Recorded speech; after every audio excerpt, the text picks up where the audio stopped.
에베소서 3장 1절부터 13절입니다.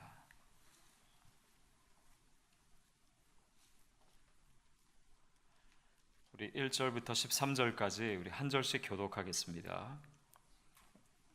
이러므로 그리스도 예수로 인해 이방 사람인 여러분들을 위해 갇힌 몸이 된 나 바울이 말합니다.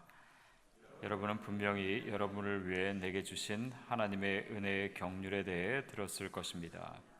내가 이미 간략하게 기록한 것과 같이 하나님께서는 그 비밀을 내게 계시로 알려주셨습니다. 그것을 읽어보면 내가 그리스도의 비밀을 깨달았다는 것을 알 수 있을 것입니다. 그 비밀은 지나간 다른 세대에서는 사람의 아들들에게 알려주시지 않았지만 지금은 성령 안에서 사도들과 예언자들에게 계시해 주셨습니다. 이방 사람들도 복음을 통해 그리스도 예수 안에서 함께 상속자들이 되고 함께 지체들이 되고 함께 약속의 참여자들이 되는 것입니다. 하나님의 능력의 역사하심으로 인해 내게 주신 하나님의 은혜의 선물을 따라 내가 일꾼이 됐습니다. 모든 성도들 가운데 가장 작은 사람보다 더 작은 내게 이 은혜를 주신 것은 헤아릴 수 없는 그리스도의 풍성함을 이방 사람들에게 전하게 하시고 만물을 창조하신 하나님 안에 영원 전부터 감추어져 온 비밀의 경륜이 어떠한지 모든 사람에게 드러내시기 위함입니다. 이제 교회를 통해 하늘에 있는 권력들과 권세들에게 하나님의 무한한 지혜를 알리시려는 것이니 이것은 그리스도 예수 우리 주 안에서 이루신 하나님의 영원한 계획에 따른 것입니다. 우리는 그리스도 예수 안에서 그리스도를 믿음으로 확신 가운데 담대하게 나갈 수 있습니다. 함께 봉독하겠습니다. 그러므로 여러분을 위해 내가 당한 환난 때문에 여러분이 낙심하지 않기를 당부합니다. 이는 여러분에게는 영광입니다. 아멘. 선교의 주관자 되신 주님, 오늘 바쁜 삶을 살다가 다시 한번 우리의 발걸음을 주의 성전으로 인도케 하시니 감사합니다. 오늘 예배 가운데 우리 찬양을 받으시고 또 찬양 가운데 우리에게 주시는 이 말씀을 우리가 듣기를 원하오니 주님 친히 말씀하여 주시고 하나님의 비밀에 대하여 우리가 깨달은 대로 살아가고자 하는 결단이 쓸 수 있도록 하나님께서 말씀 가운데 역사하여 주옵소서. 우리 주 예수 그리스도의 이름으로 기도합니다. 아멘. 오늘 우리가 좀 다소 길었습니다마는 읽었던 에베소서 말씀은 바울이 로마 감옥에서 썼던 옥중 서신 중 하나입니다. 수신자인 에베소 교회는 당시 예루살렘 교회 그리고 안디옥 교회 그리고 세 번째로 이어서 복음의 중심지로 떠오르는 그런 교회였습니다. 그래서인지는 몰라도 바울이 감옥에 있다가 이제 에베소 교회가 많은 이방인들로 복음이 차고 있고 또 새신자가 생기는 그런 가운데 기존에 있는 유대인 성도들과 마찰이 생긴다라는 소식을 듣게 됩니다. 그리고 이제 에베소 교회를 향해서 그가 쓴 서신이 바로 에베소서가 되는 거죠. 그래서 그 분열과 마찰을 이제 진정시키기 위해서 사도 바울은 그에게 편지를 쓰는데 그 편지의 내용을 보면 1장부터 6장까지 구구절절 그는 교회에 대해서 이야기하고 있다라는 것이죠. 그래서 많은 신학자들은 이 에베소서가 짧습니다만은 이 에베소서를 보고 사도 바울의 교회론이다라고 말할 정도로 이 에베소서는 사도 바울이 갖고 있는 교회 사상 그리고 그 사상 중심에 있는 예수 그리스도의 복음이 살아 숨쉬고 있는 그런 교회론이요 말씀이라고 할 수가 있습니다. 자, 그런데 오늘 우리가 읽은 이 3장 말씀에 들어오면서 사도 바울은 오래전부터 감추어졌던 하나님의 비밀에 대해서 이야기를 하기 시작을 합니다. 사실 그는 고린도 교회를 향해서 고린도 전서 4장 1절에 그는 먼저 자신이 그리스도의 비밀을 맡은 자라고 그렇게 이야기한 바가 있죠. 근데 오늘 본문에 보니까 본문 4절에 자기가 그 하나님의 비밀의 일을 맡은 사람일 뿐만 아니라 그는 하나님의 그 비밀을 깨달은 자이다라고 자기 자신을 소개하고 있는 것을 보게 됩니다. 자, 그렇다면 오늘 우리가 설교 제목이 하나님의 비밀인데요. 또 사도 바울이 3장에서 하나님의 비밀에 대해서 그 계시의 영과 함께 이야기하고 있는데, 이 하나님의 비밀이란 무엇인가를 우리가 한번 들여다보려고 하는 것입니다. 하나님의 비밀이란 과연 무엇일까? 또 그는 그리스도의 비밀이라고 받고 말하고 있는 그 비밀이란 무엇인가라는 것을 우리가 한번 생각해 보고자 합니다. 특별히 2000년이 지난 오늘날 우리들에게 그리스도의 비밀은 어떤 의미로 다가오고 있는가를 우리가 보고자 하는 것입니다. 사람은 누구나 비밀을 가지고 살아갑니다. 살다 보면 한두 개 정도 비밀은 생겨나는 것 같아요. 저도 비밀이 있죠. 나는 아닌데 라는 눈총으로 저를 보시는 것 같은데, 아마 여러분들에게도 한두 개 정도의 비밀은 남아 있을 겁니다. 부부관계는 비밀 없어야 한다고 얘기하는데, 살다 보면 어쩔 수 없이 얘기해야지 했는데 타이밍을 놓쳤든지 간에, 아니면 별로 덕이 되지 않든 간에 우리가 살다 보면 비밀이라는 것을 갖고 살게 되죠. 여러분도 비밀이 있으십니까? 어찌 보면 인간의 역사는 이 인간이 가지고 있는 비밀을 탐구하고자 발전되어 온 역사라고 할 수 있을 만큼 인간은 이 비밀을 탐구하는 것에 매진했던 것들을 보게 되죠. 물질 세계의 비밀을 발견하기 위해서 화학이 발전되었다고 합니다. 인체의 비밀을 발견하기 위해서 의학이 발전되었고요. 중력의 비밀을 발견하기 위해서 물리학이 발전이 되었습니다. 그리고 오늘날 과거에는 도저히 상상할 수 없었던 그런 기술력을 가지고 4차 산업혁명이라고 하는, 그런 혁명 시대라고 하는 비밀을 캐기 위해서 많은 과학자들이 노력하고 있죠. 한국에는요, 지금 코딩이라고 하는 것을 가리키는 것으로 인해서 교육계가 아주 혈안이 되어 있다고 하더라고요. 여러분들 코딩이 뭔지 아십니까? 저도 잘 모르는데요. 아무튼 미래에는 코딩을 공부해야 된다는 그런 내용으로 아이들에게 코딩을 가르치고 있는, 그게 다 4차 산업혁명의 비밀 속에 담겨있는 그런 시대적인 노력이라고 볼 수가 있습니다. 그런데 저와 여러분을 포함해서 우리 인간 사회가 가지고 있는 이 놀라운 비밀이 얼마나 크든지 간에 오늘 우리가 밝혀보려고 하는, 오늘 우리가 묵상해 보려고 하는 하나님의 비밀과 그 비밀의 영광에 비하면 인간이 가지고 있는 비밀, 그 탐구는 한낱 지나가는 바람에 불과하다라고 할 수밖에 없습니다. 사도 바울이 깨달은 하나님의 비밀, 그 비밀, 그리스도의 비밀이라고 하는 것은 전에는 감추어졌지만 이제 드러난 이 하나님의 비밀은 결국 하나님의 아버지의 마음이다라고 그렇게 우리가 생각해 볼 수가 있겠어요. 그래서 오늘 하나님의 비밀을 우리가 세 가지로 함께 묵상하는 가운데 우리가 비밀이 나에게 주는 의미에 대해서 우리 함께 기도하는 시간도 더불어 갖게 되기를 원합니다. 사도 바울은 오늘 에베소서 3장을 통해서 하나님의 비밀을 어떻게 소개하고 있습니까? 하나님의 비밀의 첫 번째는 이방인들의 구원을 위해 복음을 예비하셨다라는 것이 하나님의 비밀입니다. 6절을 같이 한번 우리 읽어볼까요? 6절을 다시 한번 읽겠습니다. 성경책을 보시면서 함께 읽겠습니다. 시작. 그 비밀은 이방 사람들도 복음을 통해 그리스도 예수 안에서 함께 상속자가 되고 함께 지체들이 되고 함께 약속에 참여하는 자들이 되는 것입니다. 자, 6절의 말씀을 뒤집어 보면 하나님의 비밀이 드러나기 전에는 이방인들이 구원받을 수 있는 길이 없었다라는 겁니다. 이 사실을 뒷받침해 주는 말씀이 그 이전절 5절 상반절에 등장하죠. 그런 상반절에서 이렇게 얘기합니다. 그 비밀은 지나간 다른 세대에서는 사람들의 아들들에게 알려주지 않았지만 라고 말하죠. 여기서 다른 세대란 아마 구약시대를 얘기하는 것일 것입니다. 그리고 사람들의 아들들이라는 거 하는 것은 구약시대에 살았던 이방인들을 아마 말하는 것일 겁니다. 그래서 구약시대의 사람들 그리고 구약시대에 살았던 이 이방인들, 이 두 가지를 합쳐보면 구약의 시대에는 이방인들이 구원받을 수 있는 길이 없었다라는 거예요. 그래서 하나님의 계획은 비밀이 될 수밖에 없었다라고 말하는 것이죠. 자, 그러면 우리의 질문은 이것입니다. 그렇다면 왜 구약의 이방 사람들은 하나님의 그 구원의 비밀을 비밀로만 간직할 수밖에 없었던 것인가? 구원의 계획이 왜 감추어졌어야만 했는가라는 질문을 던지지 않을 수가 없습니다.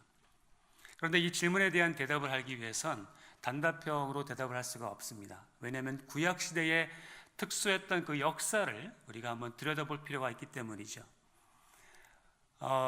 구약에 있는 말씀들을 다 들여다볼 수가 없기 때문에 한 5가지로 요약을 좀 해보려고 합니다. 하나님이 왜 구약에는 이방인들이 구속받을 수 없었는가? 그 하나님의 구원의 비밀이 왜 감추어졌어야만 했는가를 5단계로 정리해 보면 이와 같이 정리할 수가 있을 것 같아요. 하나님께서 만물을 창조하셨습니다. 그리고 하나님의 형상을 따라 인간을 창조하셨죠. 그러나 인간은 하나님의 통치에 어떻게 했습니까? 반역을 하게 됐습니다.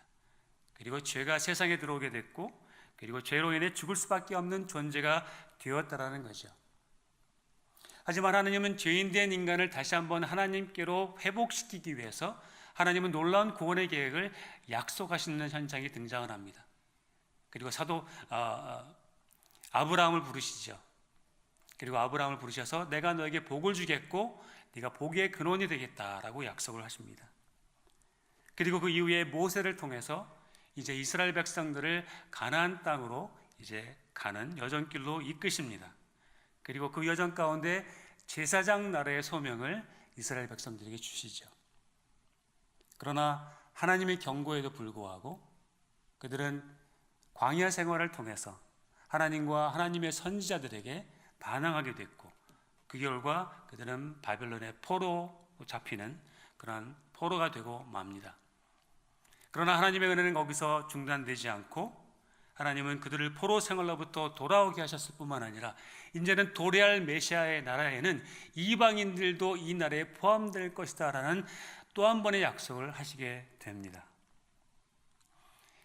구약을 5단계로 줄인다는 건 쉽지 않습니다. 그러나 이 5단계로 줄여본 이 이야기의 핵심은 무엇일까요? 인간의 죄악과 이스라엘에게 반역에도 불구하고 하나님의 구원의 계획은 식지 않았다는 것입니다. 하나님의 구원의 계획은 사라지지 않고 인간의 실패에도 불구하고 이스라엘의 반역에도 불구하고 하나님의 구원의 계획은 계속되었다는 거죠. 그러나 이스라엘의 실패로 말미암아 그것은 비밀로 감추어질 수밖에 없었다라는 것입니다. 그들이 어떻게 앞으로 제사장 나라의 소명을 갖게 될 것이고 어떻게 이방 나라가 하나님 나라에 들어오게 되는지는 비밀로 남겨지는 숙제가 되었던 것입니다. 그리고 드디어 때가 참해 이제 하나님의 비밀이 세상에 드러나기 시작했다라고 본문은 이야기합니다. 어떻게 드러났습니까? 오늘 우리가 읽은 이 본문을 보면 2가지 형태로 드러난 것을 보게 돼요. 첫 번째는 그리스도의 비밀이라는 그런 단어를 통해서 우리가 짚어볼 수 있고, 또 한 단어는 성령이라는 단어를 통해서 그리스도의 비밀이 오늘날 드러난 그 방법을, 그 형태를 우리가 볼 수 있게 됩니다. 우리 4절을 다시 한번 읽어보겠습니다. 4절을 읽겠습니다. 시작. 여러분이 이것을 읽어보면 내가 그리스도의 비밀을 깨달았다는 것을 알 수 있을 것입니다. 자, 하나님의 비밀이 이제 사도 바울의 입술을 통해서 에베소서 교회에게 드러났다라고 말하고 있는데, 그 드러난 첫 번째의 방법은 그리스도의 비밀을 통해서 나타났다라고 말합니다. 자, 그리스도의 비밀이라고 하는 것이 무엇인지를 또한 보아야 되겠죠. 그리스도의 비밀, 즉 예수 그리스도께서 이 땅에 사시면서 완성하신 그 구속 사역, 그것이 하나님의 비밀이었다라는 것을 우리가 여기서 짚어볼 수가 있는 것입니다. 예수님께서 성취하신 구속 사역은 무엇입니까? 그리스도께서 죽으시고 장사한 지 사흘 만에 부활하시고 그리고 승천하신 것, 예수 그리스도의 죽으심과 부활과 승천, 이것이 이 땅에서 이루신 예수님의 구속 사역이십니다. 그 구속 사역은 이제 복음이 인간의 이해를 초월한다는 것을 우리들에게 제시합니다. 십자가에서 인간의 죄와 결과인 죽음까지 떠맡으신 것이고요, 그 결과로 죄의 권세와 저주를 무효화시키신 것이고, 뿐만 아니라 약속하신 대로 사흘 만에 살아나시고 부활하셔서 하나님 보좌 우편에 앉아 계신, 그래서 부활 승천하신 그 사건, 그것으로 인해서 예수 그리스도의 구속 사역이 완성됐다라고 한다면 이제 예수 그리스도의 비밀로 표현되고 있는 하나님의 비밀은 예수 그리스도의 구속의 완성을, 다시 말하면 그 복음을 우리들에게 이야기하고 있는 것입니다. 두 번째로, 그런데 이제 우리들이 깨달아야 될 것은 사도 바울이 이제 그리스도의 비밀로 하나님의 복음이 드러났다라고 말하고 있는데 아주 중요한 단어가 등장을 합니다. 제가 이미 말씀드렸는데 성령이라는 단어예요. 하나님의 비밀이 구약 시대와는 다르게 이제는 성령을 통해서 드러났다라고 하는 것을 사도 바울은 이야기하고 싶었던 겁니다. 다 같이 우리 5절을 읽겠습니다. 5절 말씀 시작. 그 비밀은 지나간 다른 세대에서는 사람의 아들들에게 알려주지 않았지만 지금은 성령 안에서 사도들과 예언자들에게 계시해 주셨습니다.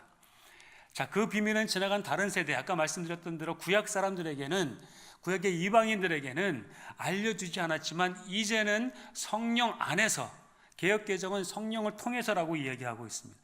성령으로 나타나신 것 같이라고 번역을 하고 있는데 성령을 통해서 나타나고 있다는 것을 말하고 있는 것입니다. 무슨 의미일까요? 그리스도의 복음이 이제는 성령의 시대를 통해서 열방에게 증거되기 시작했다는 것입니다. 성령의 시대를 통해서 열방에게 증거되게 됐다는 겁니다. 사도 바울은 그리스도의 복음이 성령이라는 매체를 통해서 이제는 복음 전파 운동으로 확산되었다는 것을 에베소 교회에게 이야기하고 있는 거죠. 기독교 역사학자 중에 앤드류 월즈라는 사람이 있는데요, 그는 성령 강림 사건을 선교적으로 해석을 하면서 아주 명확한 분석을 합니다. 하나님께서 모든 문화와 사람들에게 공평하게 구원을 베푸시며 역사하셨다는 새로운 관점을 오순절 성령 강림 사건이 가져다 준다. 하나님의 구원 계획에 있어 기념비적인 사건이 바로 오순절 성령 강림 사건이다라고 말합니다. 다시 말하면 구약에는 감춰졌던 하나님의 비밀이 이제 사람들에게 나타나기 시작했는데 그것이 성령의 나타남을 통하여, 성령의 강림과 성령을 통해서 모든 사람들에게 확산되어지는 그 운동력을 통해서 그리스도의 복음이 전파되었다는 겁니다. 그렇다면 복음과 성령을 생각할 때 우리들이 복음의 그 능력이라고 하는 것은 인종과 문화와 그리고 경계를 초월하는, 지역적인 경계를 다 초월하는, 제한을 두지 않고 역사하는 성령의 능력에 의한 복음의 확산으로 우리가 생각할 수밖에 없다는 겁니다. 그렇기 때문에 이제는 복음이 유대인들을 위한 복음이 아니라 이제는 헬라인이요 그리고 이방인들을 위한 복음이 될 수밖에 없는 이유가 되는 것이죠. 그래서 모든 민족을 위한 모든 복음이 되기 시작한 것입니다. 오늘 우리가 읽지는 않았지만 에베소서 2장 11절에서 13절 말씀을 보시면 복음이 가져다준 결과를 사도 바울은 생각하라라고 그렇게 권면합니다. 여기에 여러분들의 이름을 한번 넣어서 읽어보면 소름이 돋을 정도로 정확하게 복음의 그 효과, 예수 그리스도의 일으로 인해서 이제는 정말 야만인 중에 야만인도 예수 그리스도로 구원받을 수 있다라고 하는 것이 여기에 생생하게 드러나고 있습니다. 제가 한번 읽어보도록 하겠는데요, 한번 들어보시기 바랍니다. 그러므로 기억해 보십시오. 여러분은 육신적으로는 이방 사람들이었고 육체에 행한 할례를 받는 사람들이라고 불리는 사람들에게 할례를 받지 않은 사람으로 불리는 사람들이었습니다. 그 당시 여러분은 그리스도 밖에 있었고 이스라엘 백성으로부터 제외된 사람들이었으며 약속의 언약들에 대해선 생소한 사람들이었으며 세상에서 소망도 없고 하나님도 없는 사람들이었습니다. 그러나 그때는 하나님께서 멀리 떨어져 있었던 여러분이 이제는 그리스도 예수 안에서 그리스도의 피로 가까워졌습니다. 그러면서 화목케 되는 제사를 얘기하고 화목하라라고 말합니다. 여러분들은 구원받으셨습니까? 구원받으셨다면 성령님의 능력으로 여러분들 성령님의 체험을 다 하신 분들이에요. 우리가 구원받았다고 하는 것은 즉각적으로 성령님이 우리에게 내주하시겠다고 하신 그 약속도 동일하게 이루어진 줄 믿습니다. 그렇다면 여러분들은 성령님의 내주한 영을 소유하고 있는 분들이에요. 그렇기 때문에 여러분들은 이제는 더 이상 이방인들이 아니요 하나님의 권속이요 오늘 우리가 읽은 그대로입니다. 예수 안에 함께 상속자가 되었고 지체들이 되었고 약속에 참여하는 자가 되었는 줄 믿습니다. 선교신학자들은 이와 같은 성령 시대의 현상, 구약에는 감추어졌지만 이제는 누구나 예수를 믿는 수 있는 그러한 성령의 시대가 되었다라고 하는 그 현상을 놓고서 복음의 탈중심화다라는 그런 이야기를 합니다. 복음의 탈중심화. 좀 어렵죠? 구약의 선교를 보면 구약과 신약을 우리가 자꾸 비교하게 됩니다. 구약의 선교를 보면 구약은 원심적인 선교였어요. 다시 말하면 이스라엘 백성으로 모으는 것이 구약의 형태였습니다. 그러나 신약에 나타나는 형태는 반대입니다. 구심적입니다. 바깥으로 나가는 선교였어요. 그렇기 때문에 단일화된 구약적 그런 선교가 아닌 신약의 선교의 시대가 이제 성령의 임재로 말미암아 도래가 되었는데 그 이면에는 복음의 중심이 다수화되었다라고 말할 수 있습니다. 성령이 임하기 전에 예수의 구속사가 완성되기 전에 복음의 중심은 유대인들이었어요. 그런데 이제 예수님께서 구속사역을 완성하시고 성령님 약속대로 오셔서 강림하시고 사도들이 능력을 받아 복음을 증거하다 보니까 예수를 믿는 사람들이 있는 곳에 하나님의 나라가 생기기 시작하는 것을 보게 된 겁니다. 그렇기 때문에 성령의 시대에는 복음의 중심은 여러 곳으로 확산되었다라는 것을 통해서 복음의 탈중심화 현상이 일어났다라고 말합니다. 그런데 재미있는 것은요, 복음의 탈중심화는 우리들에게 복음의 탈민족화라고 하는 2차적인 결과물을 가져다 줍니다. 더 나아가서는 복음의 탈민족화는 복음의 초문화화의 현상을 가져온다라고 말합니다. 복음의 탈중심화, 복음의 탈민족화, 복음의 탈문화화. 이것을 우리가 이야기하기 위해서는 사도들이 어떻게 복음을 증거했고 그들에게 어떤 현상이 일어났는가를 들여다볼 필요가 있겠는데, 사도행전 15장에 보면 아주 명확한 한 예가 등장을 합니다. 사도행전 15장은요 예루살렘 공회입니다. 사도행전 2장에서 성령이 강림하시고 그 사건 이후에 이방인들이 복음을 듣게 되는 그런 현상들이 막 드러났지 않습니까? 그리고 나서 사도들이 이제 흩어져서 이방인들에게 복음을 증거하다 보니까 예루살렘 교회가 긴장하기 시작한 거예요. 아니, 예루살렘에 있는 교회들이 보니까 구약에 있는 그런 신앙의 그런 기조로 보고 볼 때는 이것이 과연 받아들여야 될 것인가, 받아들이면 안 되는 것인가, 신학적으로 맞는 것인가, 맞지 않는 것인가라고 하는 디베이트가 생기기 시작한 거예요. 왜냐하면 그들의 개념 속에는 선택받은 혈통으로 구약 하나님의 백성인 이스라엘 백성들만 하나님의 나라가 될 수 있는데, 지금 나타나고 있는 증거들을 보니까 이방인들도 예수를 믿거든요. 그래서 공회가 생기면서 이제 거기서 회의가 진행이 되었는데, 그때 사도 바울이 또 사도 베드로가 이야기하죠. 이방인들로 율법으로 그들을 괴롭히지 말라. 그들이 있는 곳에서 예수님을 따르게 하고 그들에게 율법의 굴레를, 멍에를 지지 말라라고 그렇게 결정을 하고 예루살렘 공회가 끝나게 됩니다. 여기에서 신학자들은 이와 같이 정리를 합니다. 예루살렘 공회를 통해서 이방 사람들이 예수님 믿기 위해서는 율법을 따를 필요가 없다라는 겁니다. 신학적인 겁니다. 할례를 받을 필요가 없다라는 거예요. 왜냐하면 할례는 마음의 할진이라고 했기 때문이죠. 그리고 그들이 이제는 율법을 따라야 하는가? 그렇지 않다라고 말합니다. 이방인들이 할지라도 그들의 문화권 안에서 예수님을 믿을 수 있다라고 말합니다. 이것은 문화적인 이슈예요. 그렇기 때문에 오늘날 복음을 믿는 사람들은 자신들의 문화의 터전에서 나올 필요가 없이 한국 사람이든 일본 사람이든 중앙아시아 사람이든 아프리카 사람이든 그들이 살았던 문화 속에서 그들의 문화의 옷을 입고 그들에게 찾아온 복음을 통하여 예수 그리스도를 영접할 수 있다라는 겁니다. 바로 이 순간에도 이와 같은 복음을 전파하기 위해서 하나님의 사람들은 열방을 찾아다니며 예수 그리스도의 복음을 증거하고 있습니다. 제가 PPT를 좀 준비했는데 한번 켜주시겠습니까? 몇 가지 보고를 좀 여러분들에게 정리하는 차원에서 좀 드리고 싶습니다.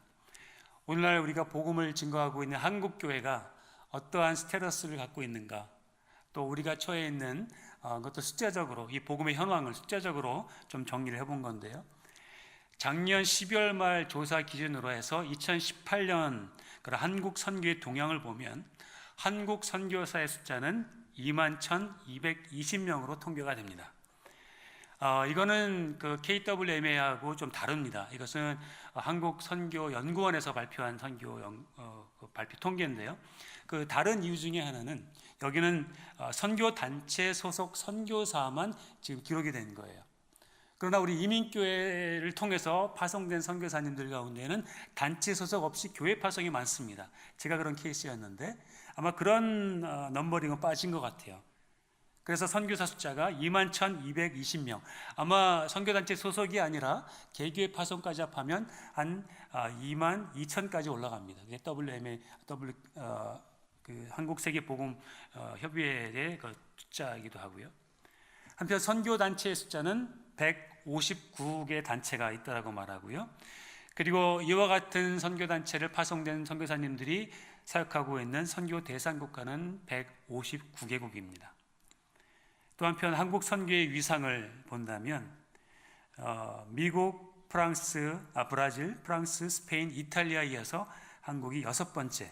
이것은 좀 뒤떨어진 통계입니다. 2013년 통계인데 여기에는 이제 카톨릭과 구교와 디아스포라 선교까지 다 포함한 거예요.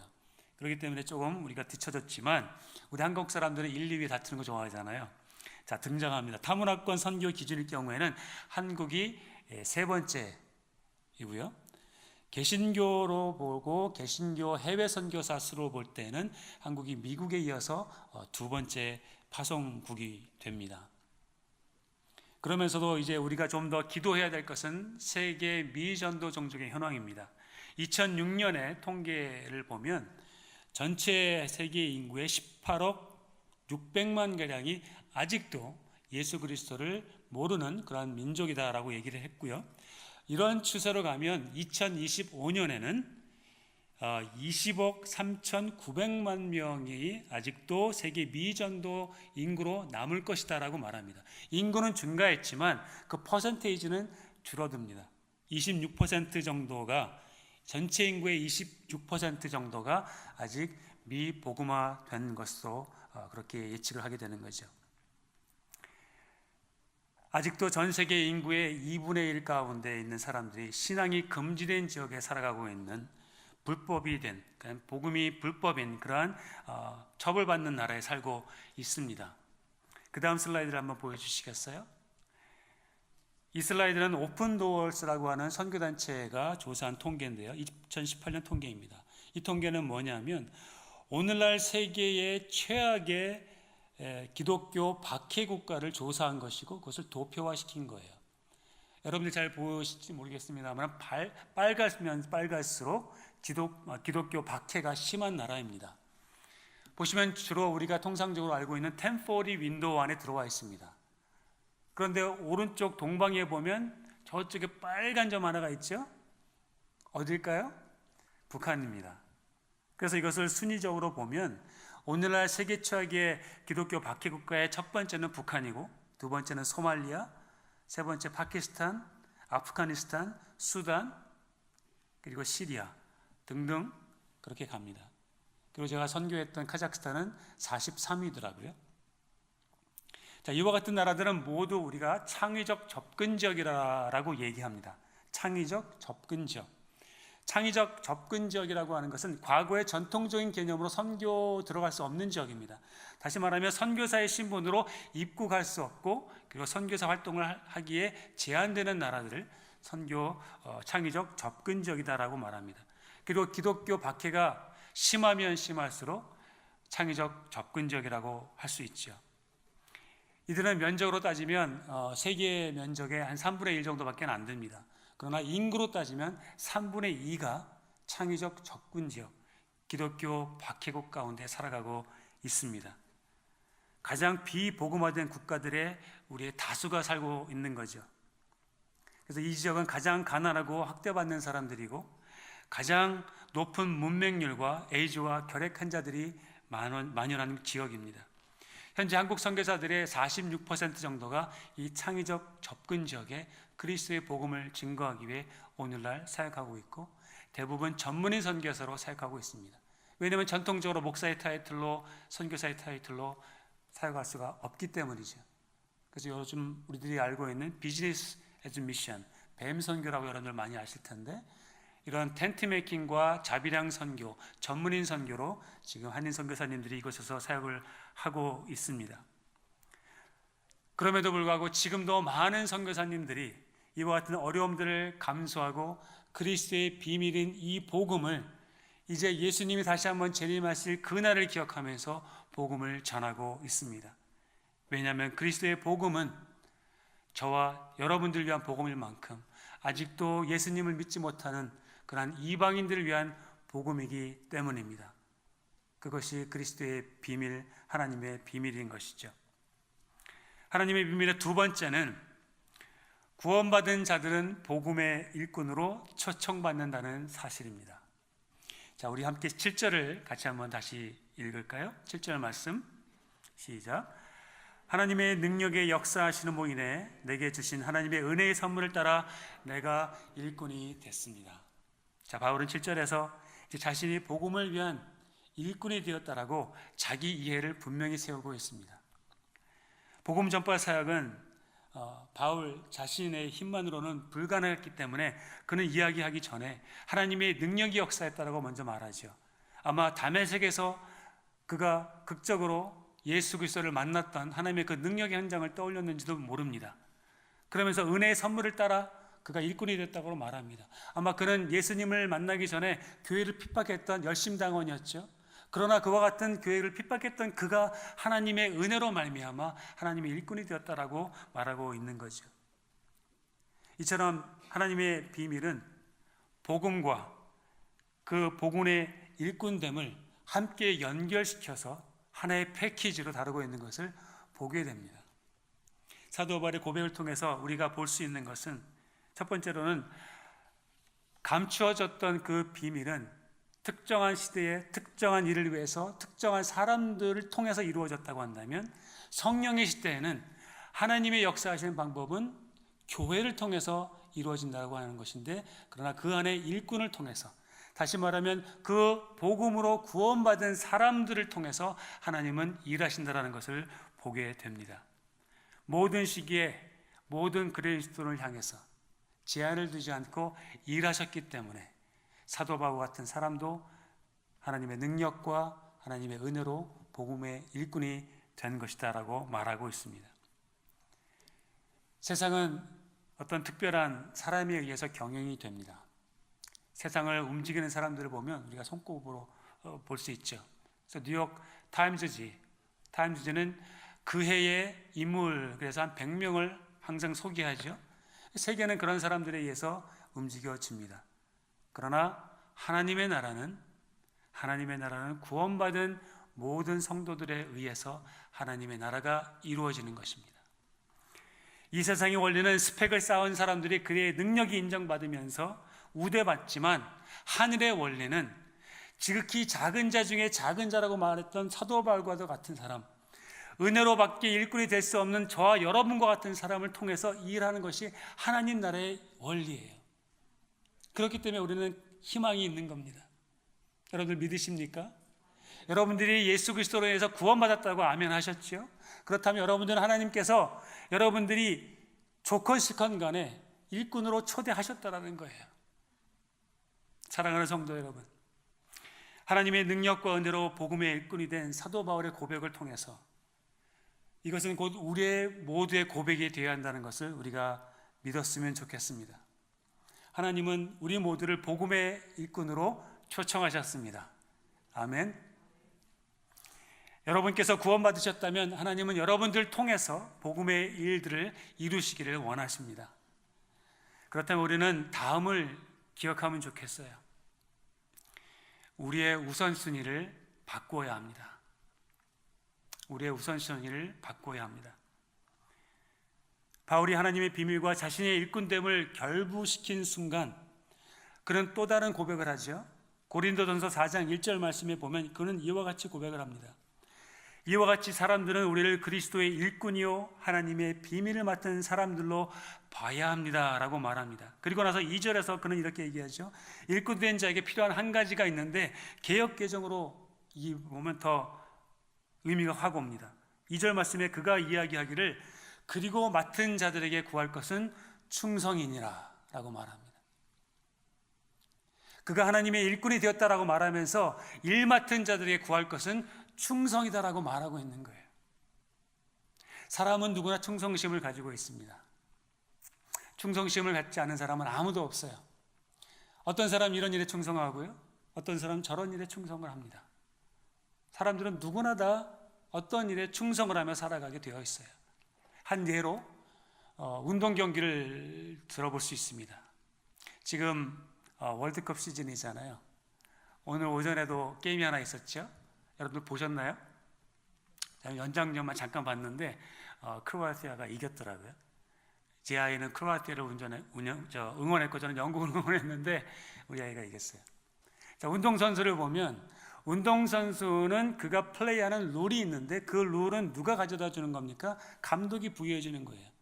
자기가 부여받은 그 가치에 따라서 그는 그 가치 받는 그 플레이 포지션에 헌신하는 겁니다. 충성을 다하는 거예요. 그래서 좋은 경기를 만들어내는 거죠.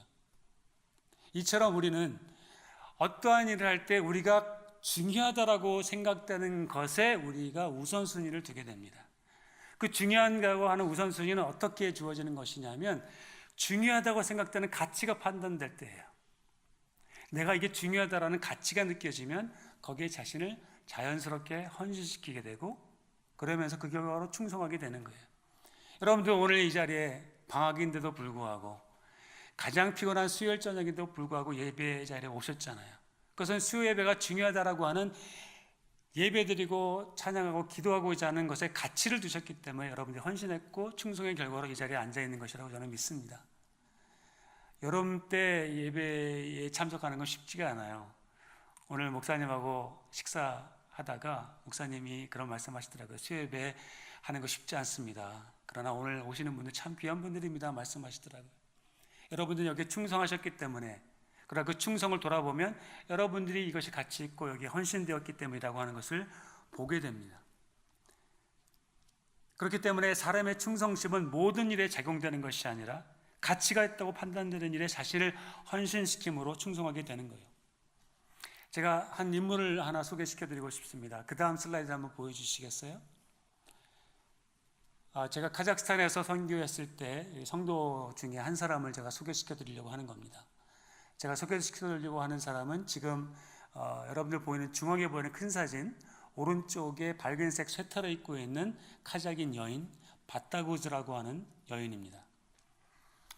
제가 카자흐스탄에서 교회를 개척하고 나서 첫 번째 세례식을 줄 때 침례를 했습니다. 그래서 동네에 실내 수영장을 빌려서 첫 이제 세례를 베푸는 자리입니다.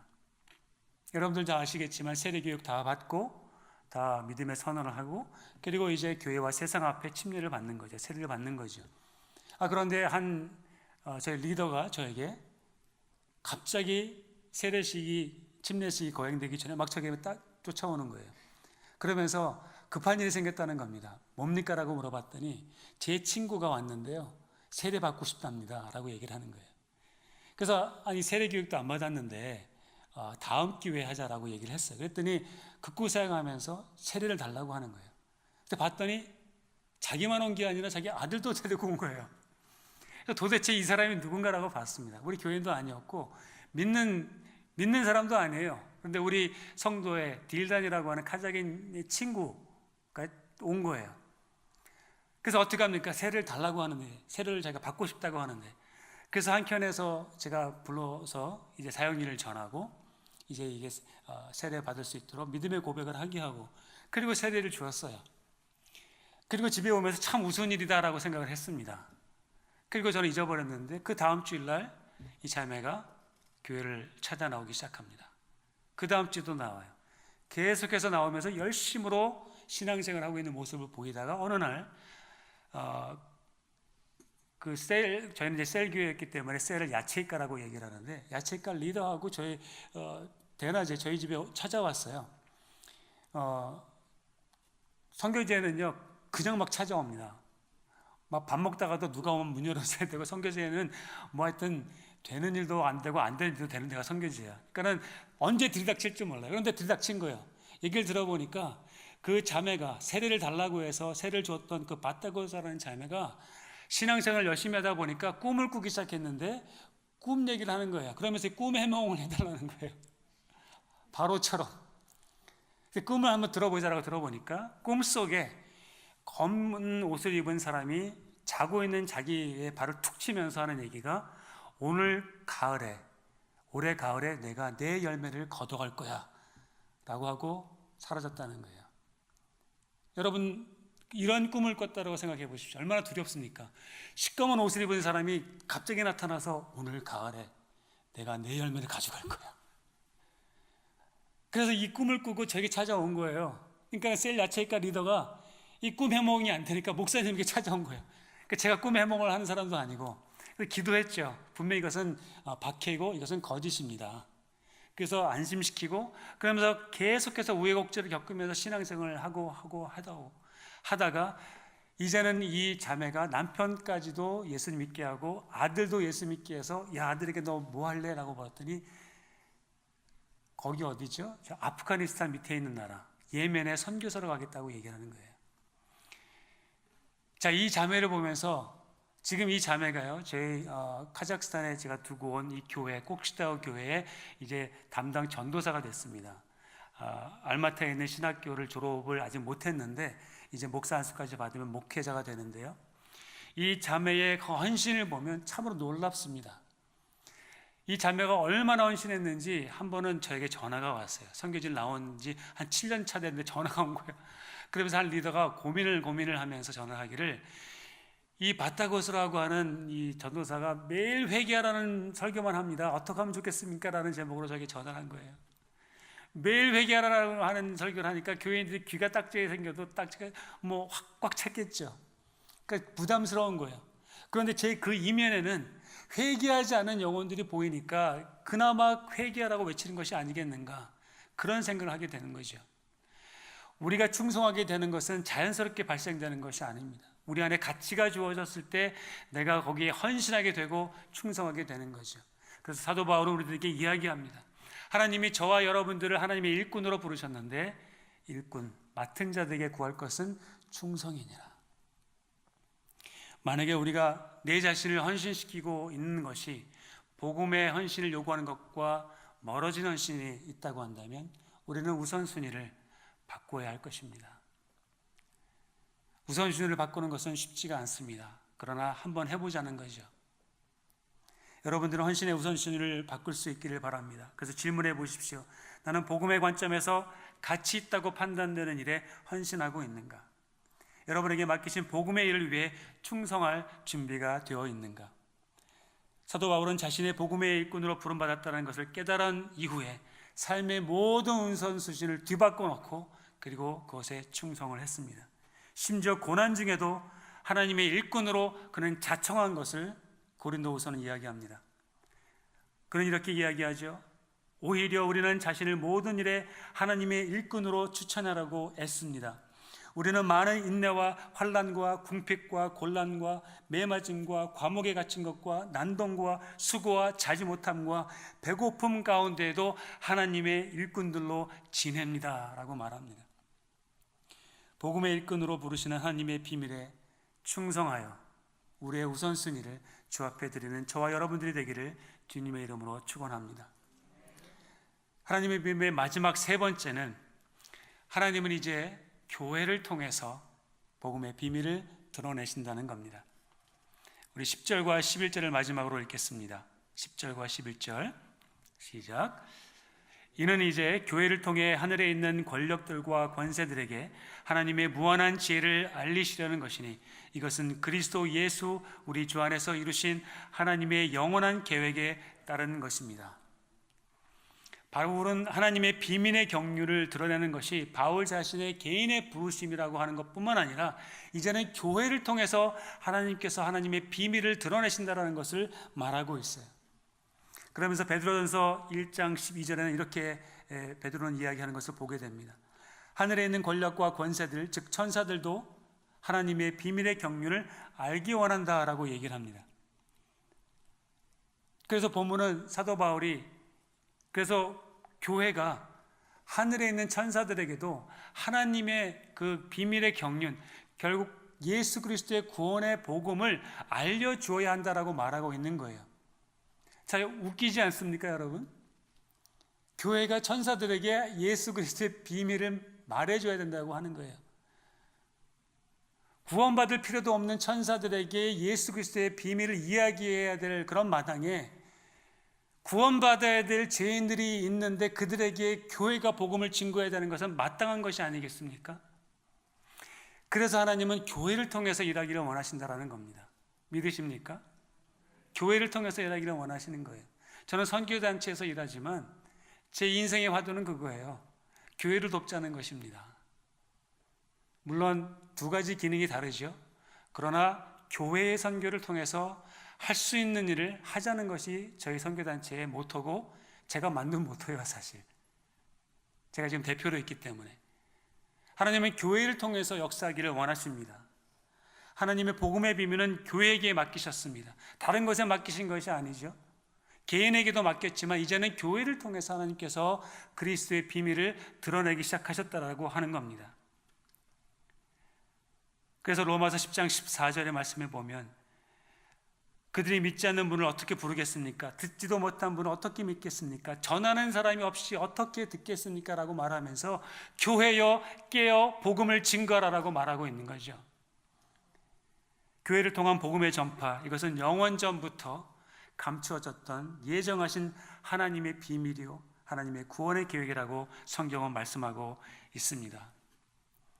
사랑하는 성도 여러분, 만약에 교회가 하나님의 복음의 비밀을 증거하도록 부름받았다고 한다면 이제는 교회의 존재적인 그 목적을 다른 데서 찾을 것이 아니라 선교에서 찾아야 한다고 저는 봅니다. 선교에서 찾아야 한다고 봅니다. 만약 복음 전파하는 일이 특별한 소명을 받은 해외 선교사에게만 국한된 것이라고 한다면 잘못된 복음이죠. 이것은 저와 여러분처럼 평범한 그리스도인들을 통해서 그리고 평범한 그리스도인들이 예배 공동체로 모여있는 그 교회를 통해서 하나님은 오늘날 복음을 드러내고 싶어 하신다는 겁니다. 그것은 마치 불이 타오름으로 존재하는 것처럼 교회는 선교함으로 존재하는 이치와 똑같습니다. 불이 타면 불인 거죠. 근데 불이 타지 않은데 그게 불이라고 할 수 있습니까? 마찬가지 이론이에요. 교회가 교회되기 위해선 선교할 때 교회가 된다고 하는 것을 우리가 여기서 볼 수 있는 거죠. 그래서 교회가 선교사적인 것을 중단하는 순간 교회는 많은 일 가운데 선교를 중단하는 것이 아니라 교회되기를 포기하는 것입니다. 교회되기에 실패한다라고 할 수밖에 없는 거예요. 왜 그렇습니까? 교회는 태생적으로 선교사적이기 때문에 그렇습니다. 교회가 어떻게 태생했습니까? 성령의 임재로 성령의 능력을 받은 사람들이 흩어졌고 그들이 모여 교회가 된 것 아니겠습니까? 그렇기 때문에 교회는 태생적으로 선교사적일 수밖에 없습니다. 믿으시길 바랍니다. 때문에 사도 바울은 분명한 어조로 우리들에게 말씀하죠. 이는 이제 교회로 말미암아 하나님의 비밀을 세상에 알리려 하십니다. 그러면 우리가 질문해야 합니다. 교회가 세상에 비밀을 알 수 있는 방법은 없는가? 있죠. 해외 선교를 통해서, 국내 선교를 통해서 하나님의 비밀 선교를 통해 할 수 있는 것들이 너무나 많이 있습니다. 그래서 오늘날 교회는 교회가 처해 있는 상황을 모든 상황을 선교적인 상황으로 보아야 한다는 겁니다. 우리 옆 사람에게 이렇게 한번 얘기해 보시겠습니까? 선교는 1m 앞에서 시작됩니다. 선교는 1m 앞에서 시작됩니다. 그래요. 선교는 해외 선교도 선교지만 1m 앞에, 심지어는 우리 가정도 선교지가 될 수 있다는 거예요. 그렇기 때문에 우리가 선교할 수 있는 방법은 많지만 우리가 여기서 마지막으로 한 가지 보기를 원하는 것은 우리가 무엇인가를 행하기 때문에 선교가 아니라 우리가 무엇이기 때문에 우리의 존재됨을 통해서 선교해야 한다는 것입니다. 다시 말하면 가장 효과적인 선교 이행의 방법, 수단이라고 할 수 있을까요? 방법은 우리 자신이 메시지의 한 부분이 되는 거예요. 내 자신이 메시지의 한 부분이 되는 겁니다. 이것이 예수님의 성육신의 사역입니다. 예수님이 이 땅에 오셨을 때 예수님의 생각을 전하셨습니까? 아니죠. 하나님 아버지의 계획을 전하셨고 그 계획을 증거하기 위해 예수님께서 말씀의 성육신이 되신 거예요. 메시지 자체가 되신 것입니다. 그리고 제자들을 불러서 함께 있게 하신 거예요. 왜냐하면 복음이란 이런 것이다라고 삶으로 보여주고 싶으셨던 것이기 때문이죠. 하늘나라란 이런 것이다라고 맛보아 알게 하기 위해서 예수님 자신이 복음이 말씀이 되신 겁니다.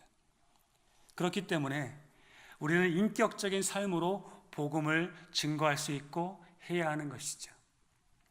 예수님께서 이 땅에 사시면서 제자들에게 보여주신 그러한 삶의 체계, 이것은 세계의 복음화를 위해서 그리고 우리 지역의 복음화를 위해서 예수님께서 우리에게 남겨주신 하나님의 비밀의 구원에 담겨있는 중요한 일부입니다. 그렇기 때문에 증인은요 비강제적일 수밖에 없어요. 삶이기 때문에 이렇게 살아라고 해서 사는 것은 강제적이고 이거는 잘못된 표현일 수 있지만 공산주의적인 사상이죠. 우리가 비자발적으로 내가 받은 은혜가 있기 때문에 레슬리 류비기는 그렇게 얘기하잖아요. 은혜 때문에 그렇게 될 수밖에 없는 거예요. 왜냐하면 은혜를 받았기 때문에 값없이 받았기 때문에 그것이 너무나 소중한 나머지 다 걷어치고 그렇게 살 수밖에 없다라고 얘기하는 거죠. 그렇기 때문에 자발적으로 인격체 대신 예수 그리스도를 본받는 것, 그것이 우리들이 복음을 증거할 수 있는 가장 명확한 방법이라고 생각을 합니다. 예수님을 닮는 삶, 그것은 내가 아는 삶입니다. 그러나 쉽지 않죠. 그러나 우리가 지금이라도 할 수 있고 하고 계신 그러한 삶의 방법입니다. 우리가 증거하는 메시지가 우리의 일부가 되기를 바랍니다. 저와 여러분의 삶의 일상으로 그리스도의 비밀을 나타내 보일 수 있게 되기를 바랍니다. 이 말씀을 정리합니다. 하나님께서는 죄인된 우리들을 구원하기 위해 예수 그리스도의 비밀을 모두를 위해 예비해 주셨습니다. 그리고 그 비밀을 전하기 위해 일꾼을 택하셨고 일꾼에게 요구하는 것은 충성이라고 말씀하시고 그 충성을 위해 우리가 뒤바뀌어지는 우선순위를 다시 한번 회복하기를 원하십니다. 뿐만 아니라 이제는 교회로 하여금 그리스도의 복음을 삶을 통해 전함으로 선교적 교회의 그러한 체질을 만들어 나가기를 원하십니다.